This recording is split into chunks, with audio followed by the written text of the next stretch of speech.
Certo, pessoal? Então vamos dar sequência aqui na nossa aula, nosso material, né? Vamos começar tratando, pessoal, sobre norma processual penal, fontes e eficácia. Bem, gente, primeiramente, o que seria a norma no nosso ordenamento jurídico, né? Essa matéria ela é mais ligada lá no direito constitucional, tá? Que a gente estuda aqui a aplicação de hermenêutica, tá? Mas eu vou trazer aqui uma breve exposição para que a gente faça uma revisão, tá, desse assunto, para que a gente então dê sequência aqui na questão da norma processual penal, tá? Então, pessoal, o que é a norma? A norma, ela é o resultado de um processo hermenêutico de interpretação. Ou seja, o intérprete, ele vai no texto legal, né, a rigor, e ou do sistema jurídico, e ele vai extrair uma norma para aplicação de determinado caso concreto, né? E essa questão ela vai em norma regulamentar a sociedade, porque o direito em si ele é uma forma de organização social, certo? Então aqui, as normas, né, vamos lembrar que elas se dividem entre regras e princípios. E não há hierarquia, pessoal, entre elas. São funções abstratamente diferentes, né? Aqui eu trouxe a classificação do Humberto Árvola, que é uma classificação que eu gosto bastante. Inclusive, foi perguntado na prova oral da Defensoria Pública do Rio Grande do Sul foi do 5º concurso, foi do anterior ao meu, para uma candidata aqui, os princípios, a diferença entre regras e princípios conforme Humberto Árvola. É fácil não, pessoal. Mas eu gosto dessa classificação, por isso que eu trouxe, tá? Então, as regras, elas estabelecem indiretamente um fim, mas elas trazem normas de conduta para se chegar nesse fim. Inclusive, ela traz a própria questão de uma sanção como uma espécie de punição pelo descumprimento. A sanção ela pode ser uma responsabilidade civil, contratual, ela pode ser uma nulidade, enfim. Certo? Então, eu coloquei aqui, né? Para fins com exatidão, comportamentos estabelece indiretamente fins, mas com maior exatidão no comportamento exigido. Né? Exemplo, então, gente, uma norma que ela pleiteia indiretamente a igualdade, mas ela traz no seu texto um comportamento mais exato, como, por exemplo, que não pode haver no ambiente do trabalho a diferença salarial entre homens e mulheres. Tá? Princípios já é o contrário. O princípio ele traz diretamente o fim e indiretamente ele traz uma ideia de sanção pelo seu descumprimento, mas a sanção ela não é clara. E por isso que se diz que nós temos que sempre aplicar a própria questão aqui de Alexis, a lei da ponderação, através do princípio da proporcionalidade, para ver que princípio que vai se aplicar naquele caso concreto em eventual conflito.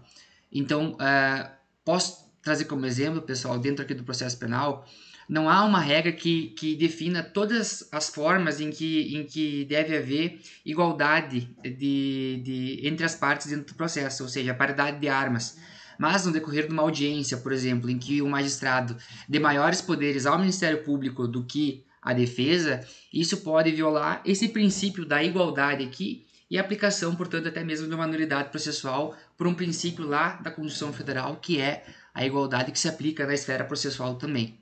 Então, feita essa pequena revisão aqui hermenêutica, eu posso disponibilizar também, pessoal, tem um material mais aprofundado dessa discussão, inclusive no que tange aqui aos princípios, toda a questão histórica de Dworkin, o debate entre Dworkin e Hardt, a própria evolução do Alexis, do pensamento do Dworkin. Então, fico à disposição também, pessoal, até mesmo para gravar eventual aula e complementar, tá? Então, vamos lá. Vamos agora sobre as fontes, né? Pessoal, aqui nessa temática é sempre legal fazer aqui a distinção de Norberto Bobbio, tá? Sobre o que seria ordenamento jurídico.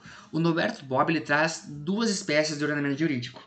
Ele traz o simples e ele traz também o complexo, né, que eu coloquei aqui no material. O simples, pessoal, é aquela ideia já ultrapassada, né, de uma escola positivista, de que o direito ele é aquela fonte que advém do próprio processo legislativo, ou seja, é uma visão muito ligada ao legislativo e que a lei ela não traria lacunas, a lei ela seria perfeita. O que nós sabemos que é impossível de isso acontecer e dá margem aí há muita questão de injustiça em situações em que o legislador não conseguiu prever e aí o direito não resolve a problemática daquela determinada pessoa, né? Então, nós temos aqui a questão do ordenamento jurídico complexo, em que há várias fontes. Por quê? Porque nos traz aquela concepção constitucional lá da Constituição, até mesmo aplicada no ordenamento jurídico como um todo, mas não apenas no aspecto constitucional, que é a concepção sociológica de La Salle, que traz a ideia de que o direito ele deve ser ontológico. O direito ele deve sempre estar atento à realidade. E pessoal, nós somos seres históricos, nós somos seres que evoluem com o tempo, as nossas necessidades mudam, os nossos valores mudam, claro que sempre buscando o progresso, mas nós sempre mudamos. Então o direito ele sempre vai ter uma lacuna, o direito ele sempre vai ter a necessidade de ser completado. E nós sempre vamos ter várias fontes para resolver essas problemáticas do direito. Essas fontes elas são a lei, a jurisprudência, a doutrina, os costumes, enfim, sempre advindo da sociedade enquanto resultado democrático. Não tem como uma lei que é feita por um processo legislativo, é bem verdade, pode ser democrático, mas não tem como ter a representatividade democrática apenas na lei, tá, pessoal? Porque até mesmo nós somos aí, enquanto defensoria pública, né, enquanto candidatos, né, concursantes e pretensos defensores públicos, nós estamos sempre buscando mudar a legislação para que se adeque à realidade, então, dos direitos humanos. Certo, pessoal?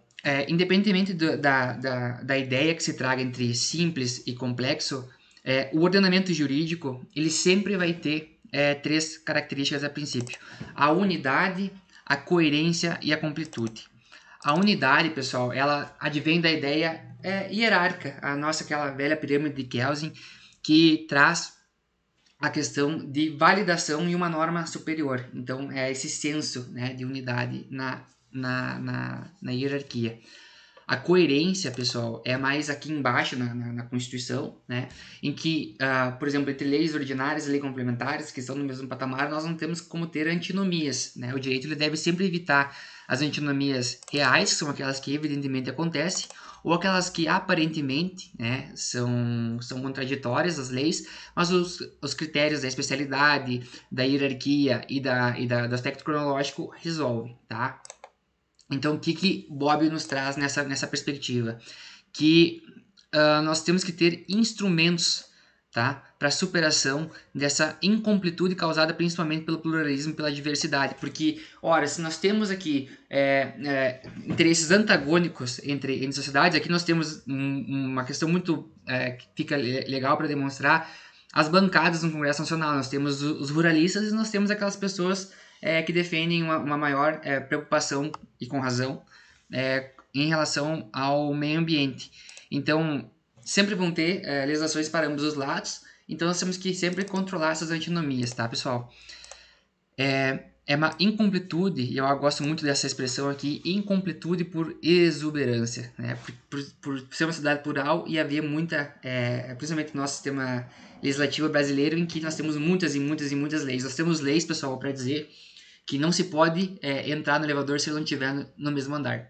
Então, nós temos aí uma inflação legislativa no Brasil, tá? Sobretudo no aspecto penal, né? Que nós criticamos tanto enquanto defensoria pública. E a última característica, pessoal, que é o que eu estava comentando antes, é a completude. Essa questão que para Bobbio, que o direito, embora não seja completo, ele é completável. É uma incompletude por deficiência, porque não tem como prever todas as situações.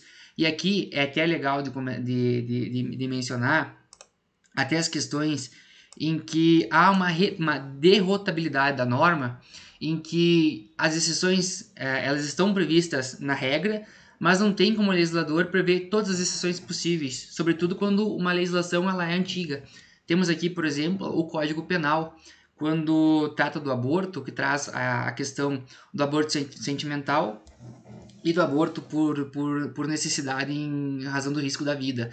Veja que aqui não há exceção aqui do anencéfalo, que foi a DPF número 54, apreciada pelo Supremo Tribunal Federal, em que adicionou via jurisprudência essa exceção legal justamente porque a norma ela não era capaz de prever todas as situações, notadamente porque naquela época não se tinha ainda estudos tecnológicos, científicos para verificar a questão da capacidade cerebral no que tange ao início e ao término da vida, tá, pessoal? Então isso fica bem legal de ficar demonstrado aqui. Aqui embaixo eu coloquei uma questão mais de complementação, tá, pessoal? Nessa questão aqui da completude, por quê? Porque havia um debate entre a escola positivista, né, e a escola crítica da positivista. Por quê? Porque a escola positiva, ela dizia o seguinte, tá? Ela dizia, se a norma não prevê tal situação, essa situação específica, ela está num espaço vazio jurídico, né? Então, veja bem, o direito não regulamenta e, portanto, não haveria direito. Então, trazendo aqui para um exemplo, né? Se a lei ela prevê que determinado negócio jurídico ele é nulo, ou melhor, anulável, quando houver dolo, né? Lá no direito civil, quando houver dolo no negócio jurídico, ele é anulável. Mas a lei não prevê a questão de quando há fraude. Então, na fraude, embora apresente um sistema de injustiça, uma questão de injustiça, ela não daria aplicabilidade à questão do Instituto da Anulação, tá? Para essa corrente. No entanto, é claro que isso não tem como ficar assim, pessoal. Não tem, porque nós sempre buscamos a justiça em seu sentido material, e o acesso à justiça é um direito fundamental previsto lá no artigo 5º da Constituição. E não é só formalmente acesso à justiça, é acesso material, é ter a sua aplicação enquanto dignidade da pessoa humana, realmente, e propriamente dita, né? Tá, então, o que acontece? Essa escola crítica, ela traz aqui a norma geral inclusiva, que ela traz, olha só, pessoal, que interessante, a equidade. Lembra que o direito, até mesmo de Kelsen, na escola positivista, o direito autopoiesis, o direito, ele se resolve em tudo dentro dele na situação. E aqui nós temos a norma geral inclusiva, a equidade em situações jurídicas, de aplicar a mesma situação jurídica a uma outra situação jurídica em que nós temos aqui uma semelhança fática e também o conteúdo normativo por trás. Vejam aqui, pessoal, a analogia. E aí as coisas começam a fazer sentido. Veja que a analogia ela é uma norma geral inclusiva para fazer o quê? Para dar completude ao direito, tá? Nessa situação em que eu mencionei, pessoal, em especial aqui nas lacunas, tá? O Bobbio aqui, ele traz duas formas de solução. A autointegração e a heterointegração, ou seja, a autointegração dentro do sistema, né, legislativo, e a heterointegração, como o próprio nome diz, hetero, fora do ordenamento jurídico, tá? Espécies de autointegração. Depois a gente vai aprofundar um pouquinho mais, essa é uma visão um pouquinho mais genérica, tá, pessoal? Então, autointegração, aqui, analogia, princípios gerais do direito, tá? Analogia por quê? Legal, em verdade, analogia legal, as espécies, né? Analogia legal ou jurídica. Legal, uma norma já pronta, lei A se aplica uma situação jurídica B por ser idêntica, e a jurídica quando se pega um conjunto de leis para criar uma norma jurídica para regulamentar a situação específica, tá, pessoal? Dentro do direito. E a hetero, nós temos aqui então costumes, o direito judiciário, que nada mais é do que a doutrina, tá? E a jurisprudência, que seria aqui o âmbito do juiz criativo. Na verdade, aqui o direito judiciário, a jurisprudência, retificando, e o direito científico aqui seria a doutrina. Vamos, feita essa ideia introdutória, essa sistemática introdutória, vamos agora para a nossa legislação, tá, pessoal? Vamos lá, LINDB, tá? Que é a nossa lei de introdução ao ordenamento jurídico, tá? Veja aqui, pessoal, lacuna, tá? Artigo 4º da LINDB. Quando a lei for omissa, o juiz decidirá o caso de acordo com a analogia, os costumes e os princípios gerais de direito. Vamos lembrar aqui, autointegração, heterointegração. Na aplicação da lei, que é aquela questão, lembra que eu comentei? O que é norma, pessoal? Norma, aplicação hermenêutica. Extrair da norma o texto. E olha aqui, ó, o que nós temos que fazer conforme a LINDB? O que nós temos que extrair, tá? Da lei? os fins sociais a que ela se dirige e a exigência do bem comum, tá? Nós chamamos aqui de interpretação teleológica. Então, veja, pessoal, que essa nomenclatura, claro que no primeiro momento a prova objetiva, ela por vezes vai poder cobrar, é claro, essa situação, mas numa prova dissertativa, numa prova oral, principalmente numa prova oral, quando nós dominamos assim as conceituações técnicas, fica muito mais fácil para falar sobre o instituto, sobre aquilo que a gente quer. Então veja que legal que fica trazer para o examinador que a analogia, né, e os princípios gerais de direito são formas de autointegração e que os costumes são de heterointegração. Veja que bacana que fica, né? Vamos lá, pessoal. Então, feita essa introdução na LINDB, nós vamos agora para o processo penal, para o CPP.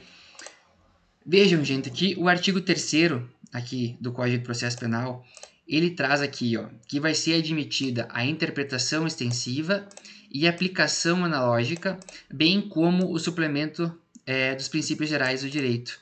Então aqui nós temos, ó, dois instrumentos de integração, tá? A analogia, a aplicação analógica e os princípios gerais do direito, e um instrumento hermenêutico, que é a interpretação extensiva, que a gente vai ver daqui a pouco para esclarecer. Só deixa eu ver quanto que deu de tempo aqui.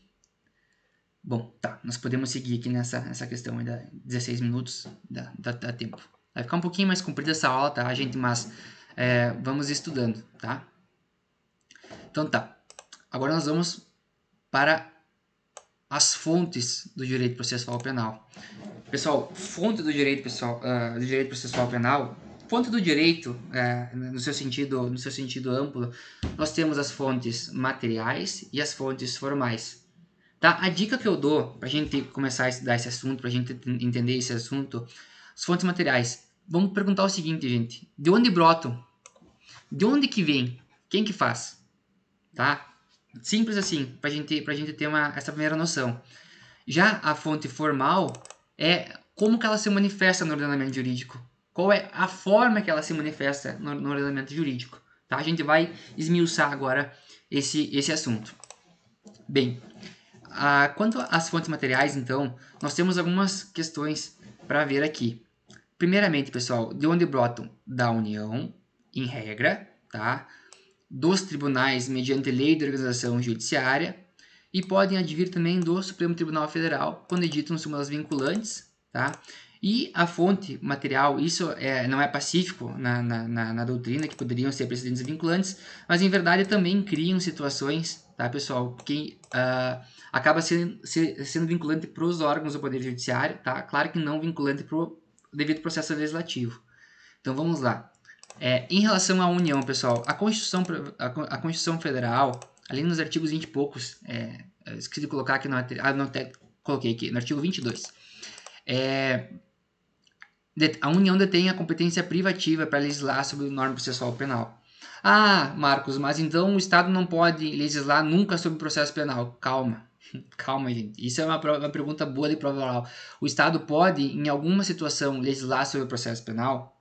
Veja, pessoal, que a Constituição Federal aqui no artigo 22, parágrafo único, tá? Ela traz que, por lei complementar, a União pode autorizar o Estado a legislar, desde que sobre matéria de competência privativa, né? Qualquer matéria de competência privativa, no que se inclui o processo penal, desde que atendidos os seguintes requisitos. Então, que seja por uma lei complementar, que seja a todos os estados, não pode, por exemplo, só aqui para o Rio Grande do Sul e os outros estados não podem. Não, ela tem que garantir uma isonomia porque tem um pacto federativo por trás, né, gente?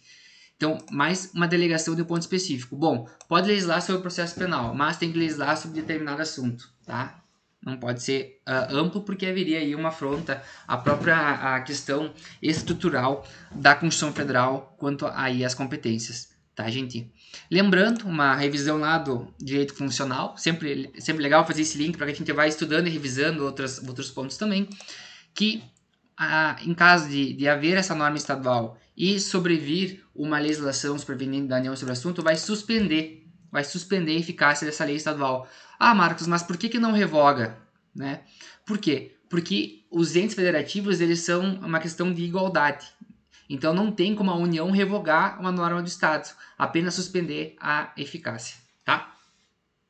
E lembrando que os estados podem legislar de forma concorrente, isso aqui é uma boa pergunta de prova objetiva, sobre procedimentos, sobre custos dos serviços forenses, sobre o juizado especial criminal, né, criação e funcionamento, e também sobre o direito penitenciário. Então, cuidado com isso aqui, tá?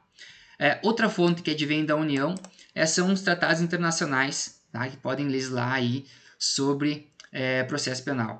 Vamos lembrar, gente, que o Supremo Tribunal Federal ele adota a teoria do duplo estatuto, tá, que começou a partir dessa interpretação, tá, com base na reforma que ocorreu do Poder Judiciário, a Emenda Constitucional 2004, tá, a Emenda 45 de 2004, que incluiu o parágrafo 3º no artigo 5º da Constituição Federal, que trouxe a incorporação de normas de tratados internacionais de direitos humanos com status de emenda constitucional, desde que cumpridos os requisitos, ou seja, desde que aprovados nas duas casas por 3/5 dos votos, né, passando 2 vezes por cada casa, tá?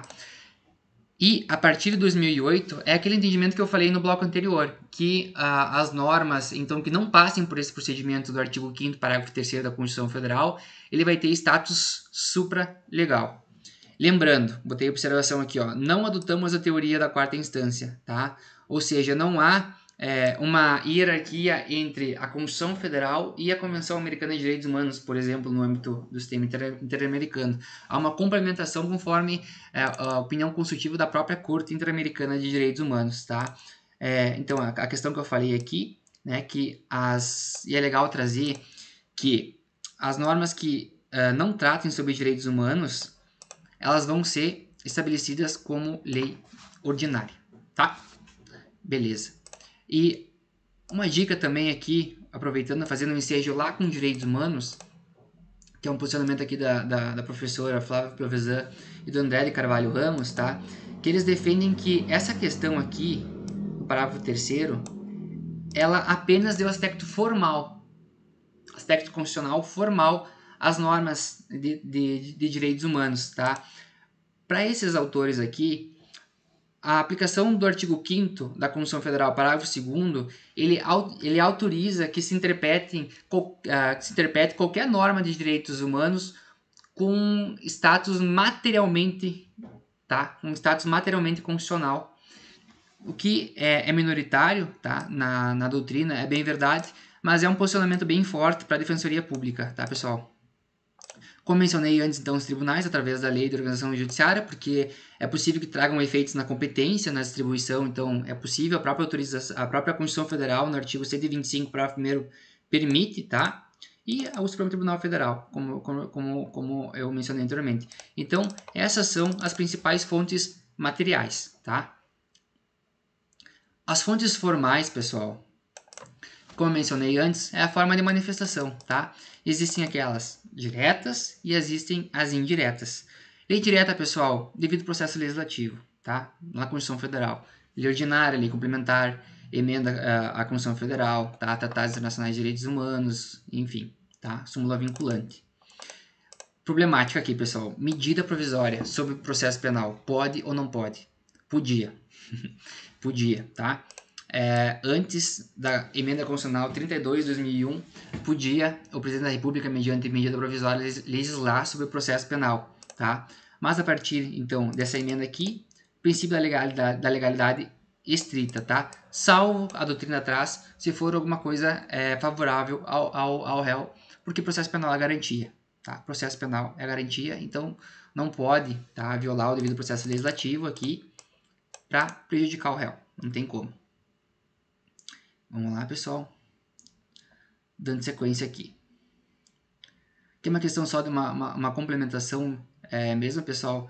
Dentro do Código de Processo Penal, que as normas elas se dividem em organização, em normas de organização e normas de procedimento, né? A organização aqui, a própria questão da reforma, por exemplo, de 2008, que criou o assistente técnico, que traz as atribuições do juiz, traz como é que os órgãos aí vão funcionar. E aqui as questões de procedimento, que é aquilo que a gente conhece de garantias, que vai trazer qual é o procedimento de reconhecimento de pessoas, qual é o procedimento para ingresso no domicílio, e assim por diante. E, pessoal, aqui as questões da fontes formais e indiretas, tá? Que são os costumes, são os princípios gerais do direito, a jurisprudência e a doutrina. Gente, costume no processo penal, tá? Doutrina se divide. Há quem entenda, tá, que pode servir, como a exemplo do professor Guilherme Nucci, que podem servir de base para expressar normas processuais, tá? O professor Mirabetti, ele diz que é possível, mas desde que respeite as garantias previstas, né, no nosso ordenamento jurídico, tá? E desde que fosse para auxiliar na interpretação da aplicação da norma processual penal. Aqui eu coloquei qual é a visão que a Defensoria Pública deve ter, ao meu ver, tá? Ele deve ser considerado desde que para garantir direitos do acusado, tá?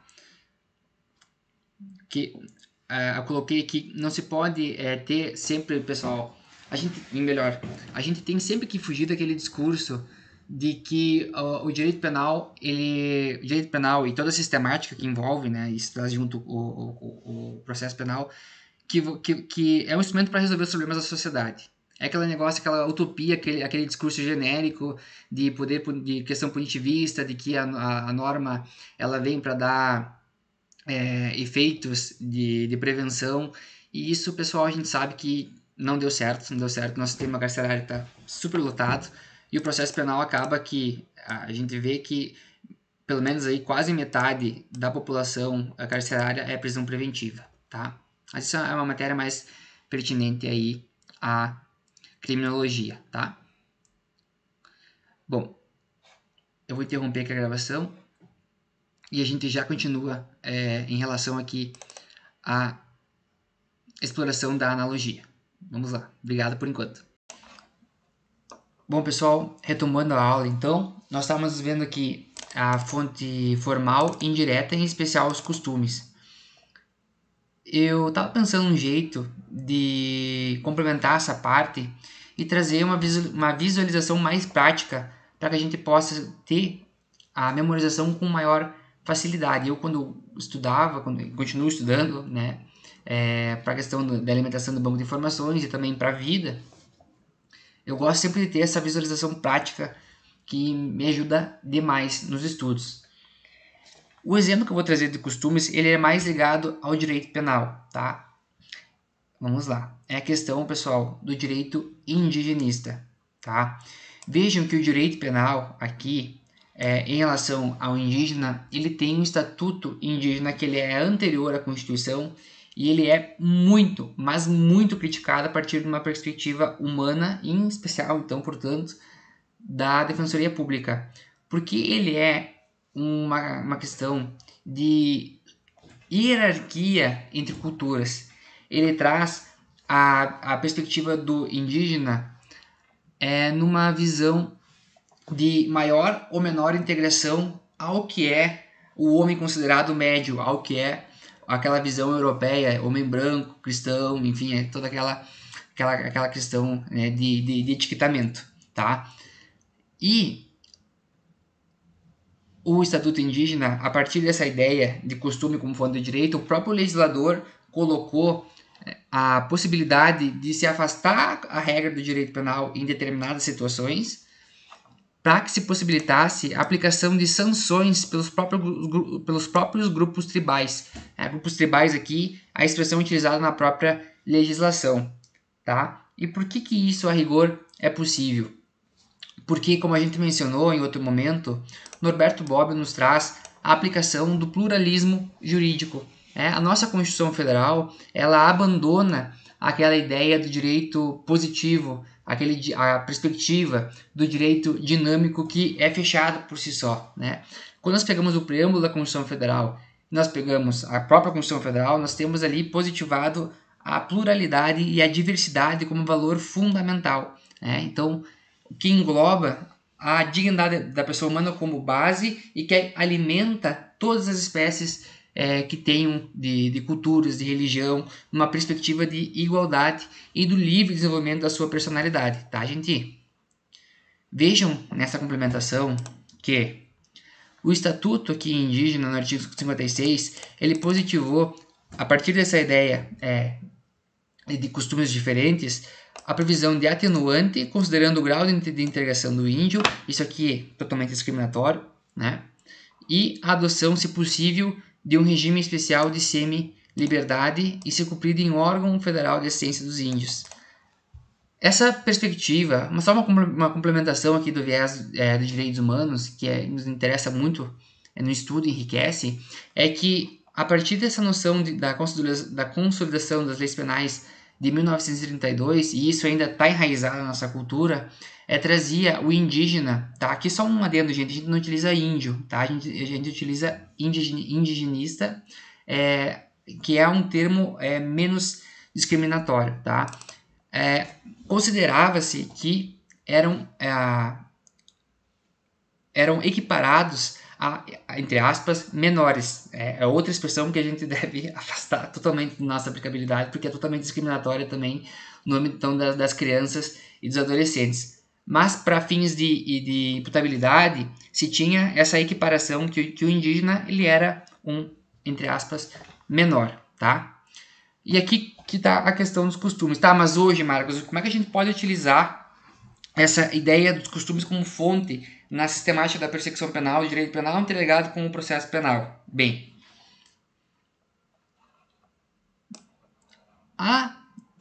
na doutrina voltada ao estudo da defensoria pública, essa tese aqui, a tese de que a gente abandona, dentro do conceito analítico de crime, a gente abandona a ideia dentro da culpabilidade de que o indigenista ele é um inimputável, tá? A gente vai adotar outra perspectiva, que é a teoria do erro de proibição culturalmente condicionado. Tá, pessoal? Com essa perspectiva, a gente abandona esse viés discriminatório de que indigenista ele é, para fins do processo da questão penal, um menor, entre aspas, e a gente adota a teoria de que ele não pode ser punido dentro da culpabilidade porque para a cultura dele aquilo não é ilícito. Então veja a diferença, nós reconhecemos a cultura para a questão de flexibilizar a norma justamente porque o direito ele deve levar em consideração isso aqui, ó, pluralismo jurídico. Tá? É claro que a gente não defende nunca, jamais, a aplicação para crimes gravíssimos. São situações atípicas que são aquelas pequenas sanções dentro da comunidade indígena. Tá? Porque a gente abandona essa ideia de que a imputabilidade ela seria uma presunção discriminatória de inferioridade e de hierarquia de culturas. Tá bom? Certo. Então a gente vai seguir aqui agora para a questão da analogia, tá? Um estudo mais aprofundado sobre a analogia. Bom, nós já verificamos antes, né, que a analogia ela é uma forma de autointegração, né, para completar o direito. Lembra que o direito ele é sempre completável para preencher o vazio jurídico. Né? A gente já viu isso. Mas o que acontece? Dentro do processo penal, não há uma norma que diga na omissão aplicar-se-á X exposição. Não tem esse. É uma questão aberta. E o que isso dá problema na prática, pessoal?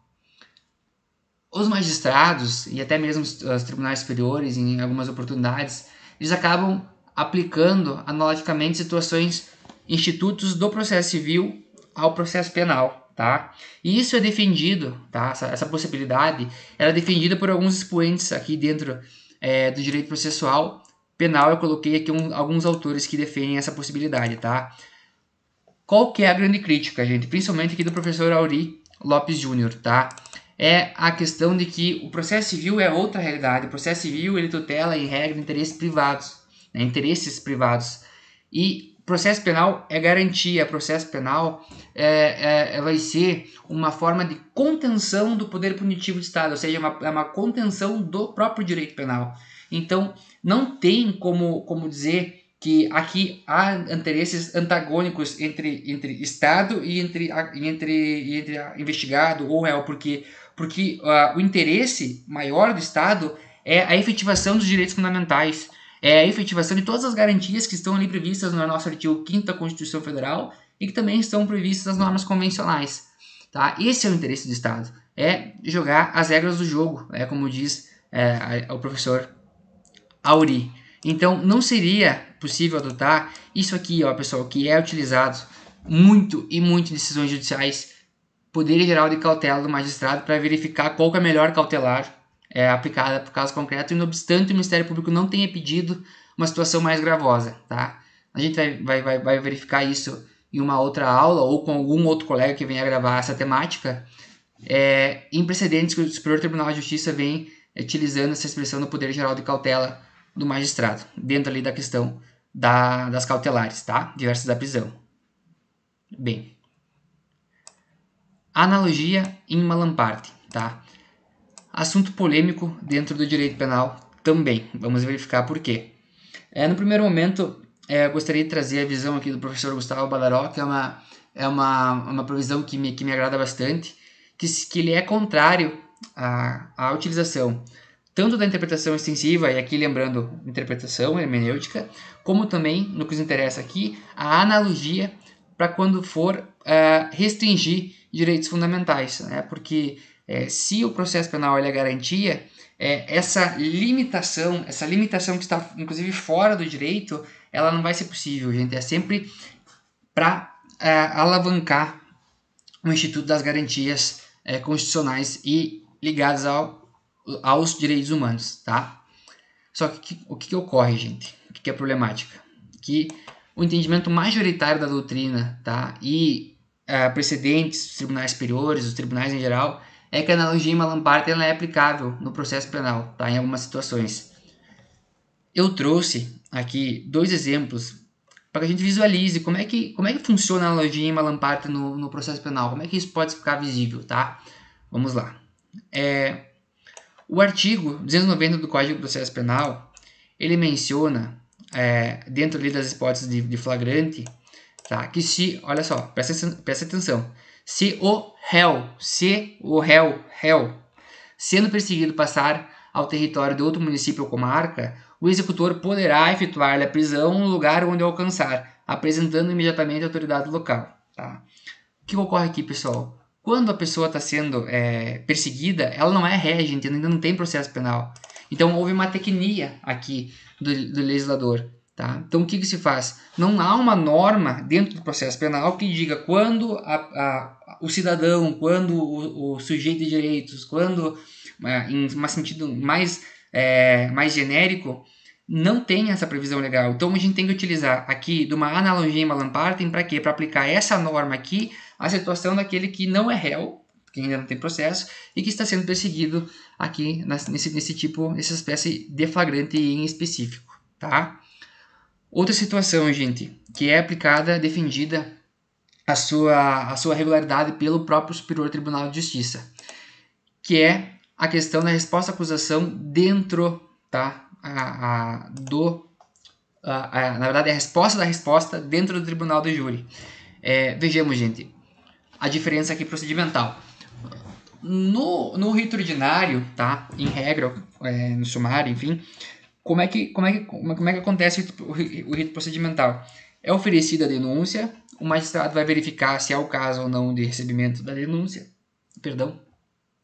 e sendo recebida a denúncia, vai intimar, vai completar da analisação processual para que o réu, né, a partir da denúncia, ofereça a resposta à acusação. Oferecida a resposta à acusação, o magistrado vai verificar se há ou não a hipótese de absolvição sumária, tá? Esse é o rito. Só que o que acontece? No rito do Tribunal do Júri, há uma previsão específica, prevista aqui no artigo 409 do Código de Processo Penal, né? Que traz que, apresentada a defesa, o juiz ouvirá o Ministério Público ou o querelante sobre preliminares documentos de 5 dias. Veja aqui que é uma manifestação depois da resposta à acusação. E isso não tem, como já mencionado, no rito ordinário. Só que os magistrados e magistradas, alguns, acabam aplicando esse artigo aqui por analogia ao rito ordinário, ou sumário também, para fins ao argumento de maior amplitude, né, de debates dentro do processo, que isso dá mais garantia ao Estado que ao indivíduo, né? Então tem essa problemática. Só que o Superior Tribunal de Justiça já se manifestou sobre esse assunto e disse que não há nenhum tipo de prejuízo, não haveria um prejuízo presumido e, portanto, não haveria irregularidade. E isso acaba possibilitando, então, uma analogia in malam parte, tá? E que acaba violando, infelizmente, aí a perspectiva do processo penal como uma forma, né? Viola-se aquilo que está previsto lá no artigo 5º da Constituição, que por vezes está passando despercebido, que é o devido processo legal, tá bom? Então vamos seguir aqui na questão da interpretação da norma processual penal. A gente já verificou antes o que é a interpretação, que ela é o processo hermenêutico para se extrair do texto a norma, a gente já verificou isso. Agora, como é que ocorre isso, gente? Como é que ocorre? Bem, sempre que nós vamos falar em interpretação, nós vamos ter, a princípio, 3 principais elementos. E eu coloquei aqui. Interpretação a partir do sujeito, a partir do modo e qual é o resultado que essa interpretação ela tá me dando, tá? Num primeiro momento aqui, quanto ao sujeito, eu separei aqui 3 espécies principais. A autêntica, jurisprudencial e doutrinária. A autêntica eu verifiquei aqui como exemplo o próprio Código do Processo Penal, em que o próprio legislador, à época lá com base no Código Roco, que nós comentamos anteriormente, fez a exposição de motivos. Jurisprudencial, quando, então, como o próprio nome refere, quando os tribunais eles acabam fazendo a interpretação da lei penal, extraindo uma norma ali daquele determinado texto. Eu trouxe aqui como exemplo, lá nos crimes contra a administração pública, o que seria o conceito de funcionário público, né, que trouxe o entendimento do Superior Tribunal de Justiça que o estagiário se enquadra para fins de funcionário público, enquanto o depositário judicial não se enquadraria, tá? E a doutrinária, que é quando os doutos, então, fazem a própria interpretação daquilo que está positivado, como é o caso da exposição de motivos do Código Penal, tá certo? Bem, quanto ao meio, a interpretação ela pode ser literal, histórica, teleológica ou sistemática, tá? Vamos verificar aqui. Literal é quando não precisa fazer, como o próprio nome diz, aquele processo hermenêutico, né, mais complexo para fins de extrair do texto uma norma. A própria leitura do dispositivo ele nos traz a solução a uma menor margem interpretativa. A histórica, eu trouxe aqui um bom exemplo, acredito, para facilitar. O nosso Código de Processo Penal, essa aula aqui eu estou gravando dia 31 de julho de 2023. E o nosso Código Penal ainda tem lá escrito liberdade provisória. Eu até dou risada aqui, porque chega a ser cômico que a nossa Constituição Federal é de 88 e no Código de Processo Penal de 2023 a liberdade ela é provisória. Então vejam que nós temos muitos problemas dentro da questão do processo penal no nosso país, né? Então, por que ainda está lá a liberdade provisória? Porque está enraizada ainda na nossa cultura uma parte, uma questão do sistema inquisitivo, tá? Por quê? Porque o Código do Processo Penal, nós até já falamos sobre isso, ele foi influenciado pelo Código Roco, italiano. Um Código do Processo Penal, um instrumento para punir e não como garantia. Até mesmo a exposição de motivos lá do Código de Processo Penal, como a gente já verificou, ele traz que as garantias eram um problema. Então, a autoridade ali, judiciária, a autoridade policial, eles podiam pedir para verificação, para averiguação, por exemplo, da situação daquela determinada pessoa. E por isso que a liberdade é provisória, porque a liberdade era discricionária. Então vejam que ainda está enraizado e nós precisamos verificar, quando diz a liberdade provisória dentro do processo penal, esse motivo, essa raiz histórica. Agora partindo aqui para outra forma de interpretação que é a teleológica, que é aquela interpretação que está prevista lá na LINDB, né? Até faltou aqui, na LINDB. E que nos traz, então, a finalidade o desafio de extrair daquela determinada norma qual é a sua finalidade, o que pretendeu o legislador ao criar aquela norma. E a questão, então, sistemática, que nós temos que perceber a visão de um todo, principalmente porque o direito ele jamais vai ser um fim em si mesmo, principalmente as áreas do direito. Então nós conversamos entre direito processual penal com direito penal, direito processual penal com direito civil, com processo civil e outras e outras matérias, tá? E por fim aqui, pessoal, quanto ao resultado. Eu estou falando um pouquinho rápido, pessoal, dessa parte aqui, porque a gente tem bastante conteúdo para ver. Estou tentando trazer alguns exemplos para facilitar, mas qualquer coisa vocês podem me chamar, qualquer rede social, ali, Instagram, enfim, ou no e-mail, que a gente providencia a solução de algum problema, de alguma dúvida que ficou, tá? Então vamos para o próximo aqui. Quanto ao resultado. Pode ser um resultado de uma interpretação restritiva, extensiva, progressiva ou analógica. Tá? Eu vou focar um pouquinho mais no resultado, que eu acredito que é o que mais nos interessa aqui, o debate aprofundamento da aula.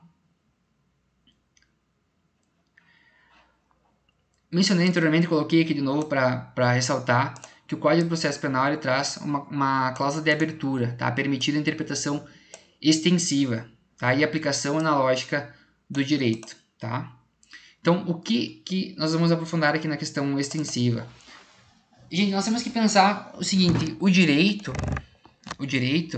ele não tem como prever tudo. O legislador, ele não tem como trazer na norma todas as situações que seriam cabíveis, que seriam objeto de necessidade de uma regulamentação, né? ou exemplos de todas as situações que seriam necessárias aí maiores considerações. Então, o que se permite por meio da interpretação extensiva? Presumir que o legislador falou menos do que deveria. E essa expressão aqui é o que ela é mais utilizada na doutrina. Disse, olha só, até coloquei aqui no material, que a lei falou menos do que devia. Ela vai ampliar o sentido normativo daquilo que está positivado no texto. Não é preenchimento de um espaço vazio. Veja que a lei, existe uma lei, existe a regulamentação fática trazida e regulamentada pelo legislador, mas a gente vai ter que estender essa interpretação para solução de casos, tá?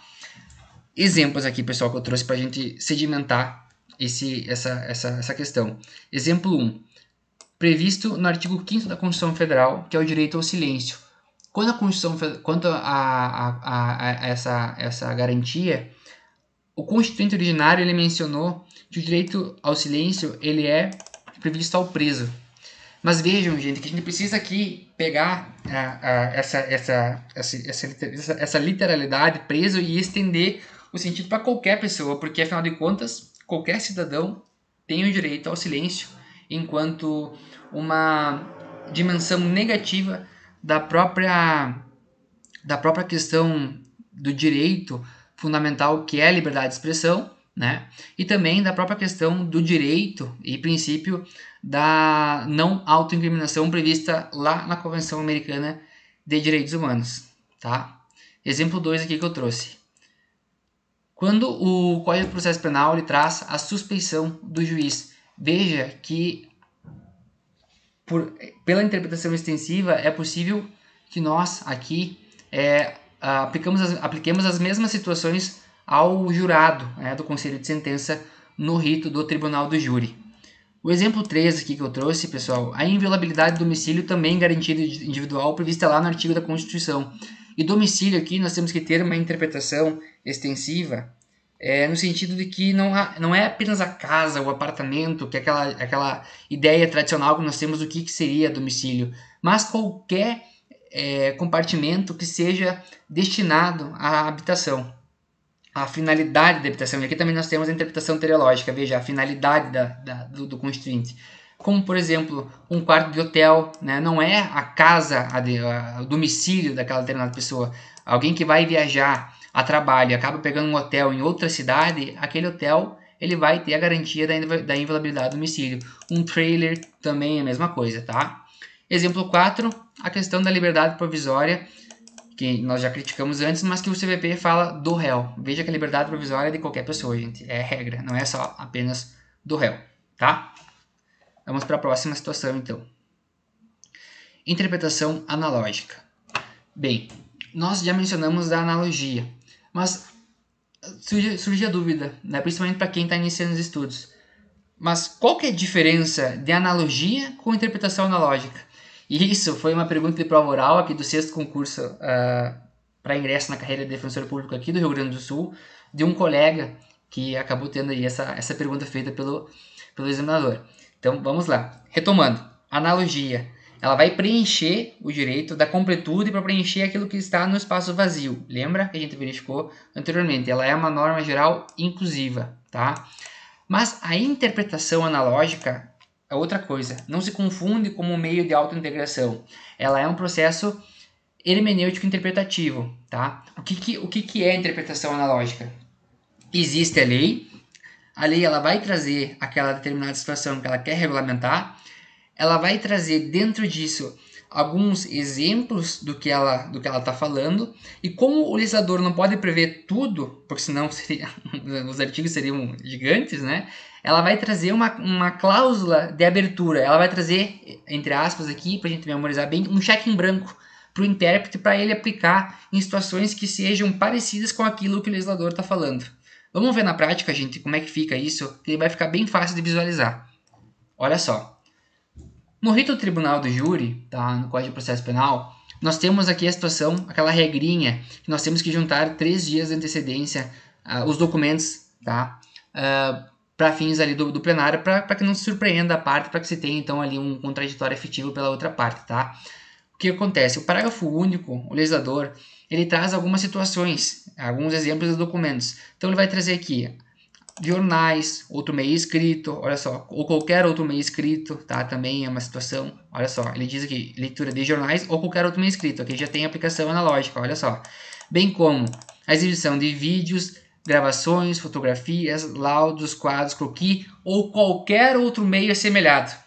Olha aí o cheque em branco, tá? É isso que é a interpretação analógica, gente. É isso que é a interpretação. Por que interpretação? Porque tem a lei. Tem a lei, nós precisamos interpretar. Analogicamente, nós precisamos verificar aquele conteúdo que já está na norma e extrair, então, uma norma mais ampla, conforme indicação do próprio legislador, tá? Vamos ver outro exemplo? Olha só. Artigo 254, que trata da suspeição. Aqui no inciso 1. Se o próprio magistrado ou magistrada, seu cônjuge, ascendente, descendente, estiver respondendo a processo por fato análogo, olha só, olha a abertura, fato análogo àquele que está sendo objeto da persecução penal, também é outro exemplo. E um terceiro exemplo, a gente deixar bem redondinho, bem legal, é a questão aqui quando o legislador lhe traz no artigo 92 a expressão prova de natureza urgente. Veja o que ele fala, olha só. Se a decisão sobre a existência de infração depender da solução controversa que o juiz repute séria e fundada sobre o estado civil de pessoas, o curso da ação penal ficará suspenso até que o juízo civil seja até que no juízo civil seja a controvérsia dirimida por sentença passada em julgado, sem prejuízo, entretanto, da inquirição de testemunhas, olha só, e de outras provas de natureza urgente. Olha a abertura aqui, novamente, que o legislador está dando para que se aplique analogicamente essa norma a uma outra situação, tá? Beleza. Vamos agora ao terceiro aqui resultado, interpretação, que seria a interpretação progressiva. Gente, o direito, ele é uma norma, né, que já mencionei isso em outro momento, que ele não é estático. O direito não é estático. O direito, ele não é uma coisa pronta que vai se aplicar a qualquer situação, em qualquer sociedade, e o direito no tempo também ele tem que se observar essa questão da realidade social, porque nós somos seres que evoluímos, certo? Então, nós precisamos ter a ideia de que o direito ele precisa ter uma interpretação ontológica, ou seja, é aquela concepção que nós estudamos lá em direito constitucional, a concepção sociológica de La Salle, que o direito, para ser efetivo, ele tem que sempre estar sendo aplicado na realidade em que ele está ali convergindo, enfim, aquela situação, né? O exemplo que eu trouxe aqui, um exemplo que eu trouxe no CPP, é que o artigo 68, ele traz que a propositura da ação civil ex delito, que é aquela ação que pretende a indenização civil, né, da reparação de danos por consequência da infração penal praticada, seria de legitimidade do Ministério Público.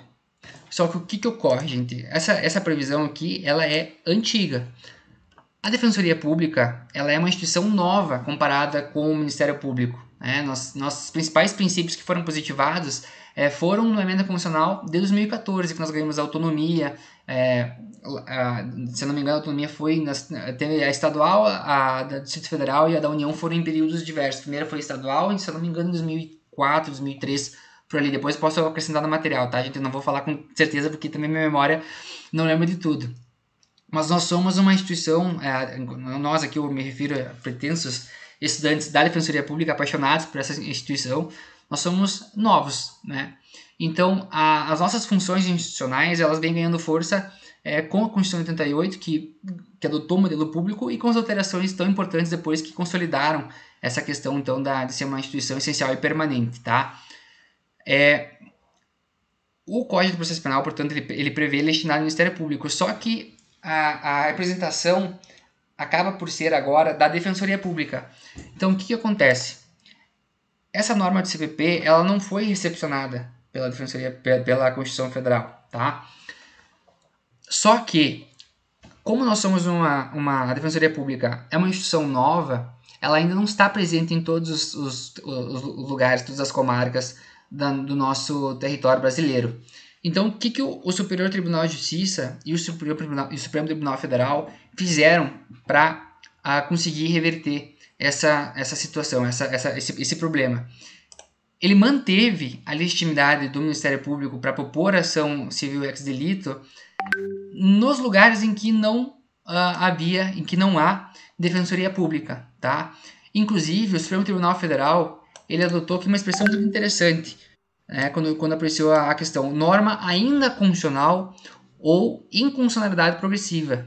Até por isso que eu adotei que se adota, né, na doutrina, a interpretação progressiva, porque essa inconstitucionalidade, e melhor, não recepção, porque a norma ela é anterior à Constituição Federal, seria, no caso concreto, pior retirar a norma do ordenamento jurídico do que mantê-la, mesmo que provisoriamente, em condição de não recepção, porque há lugares que a Defensoria Pública ainda não está presente. Então, se tiraria essa representatividade do Ministério Público para suprir essa questão e evitar aí uma proteção deficiente ao acesso à justiça, que também é um direito fundamental. Então, é um exemplo, tá? Vamos seguir. E a última discussão que eu queria trazer é a questão do indúbio pro réu. O indúbio pro réu, tá, dentro do processo penal ou dentro do direito penal, ele vai ser sempre uma consequência do princípio da presunção de inocência. Porque se qualquer cidadão é presumidamente inocente, né, e o ônus da prova pertence, em regra, ao Ministério Público nas ações penais de iniciativa pública, né, a acusação, melhor dizendo, se aplica essa presunção legal. Só que, em regra, ela recai sobre o fato, dúvida sobre o fato, se é autor ou não é autor, se há materialidade ou se não houve materialidade, tá? E em questão as provas, tá? Só que o professor Gustavo Badaró, ele amplia a discussão jurídica e diz assim, tá, na questão de fatos e provas, há essa presunção de indúbio pro réu. Mas e nas questões jurídicas?